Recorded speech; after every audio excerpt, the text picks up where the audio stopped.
ایک نیک لڑکی نے امیر لوگوں کو چھوڑ کر ایک غریب لوہار سے نکاح کیوں کر لیا؟ وجہ جان کر آپ کا دل ہل جائے گا۔ ایک غریب گاؤں میں سلیم نامی غریب لوہار رہتا تھا۔ دن بھر آگ کے سامنے کھڑا ہو کر پسینہ بہاتا، لیکن بمشکل 2 وقت کی روٹی کماتا۔ سلیم نیک، سچ بولنے والا اور اللہ سے ڈرنے والا تھا۔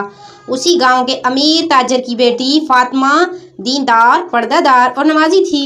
جب اس کے نکاح کا وقت آیا تو سب نے بڑے امیروں کے رشتے پیش کیے، لیکن فاطمہ نے کہا، ابو میں دولت نہیں، دینداری چاہتی ہوں، مجھے سلیم لوہار سے نکاح کرنا ہے۔ لوگوں نے مذاق اڑایا مگر نکاح ہو گیا۔ فاطمہ نے سلیم کے ساتھ غربت میں صبر، شکر اور محبت سے زندگی گزارنی شروع کی۔ چند ماہ میں اللہ نے ان کے رزق میں برکت دی، سلیم کا کام بڑھا، وہ خوشحال ہو گیا۔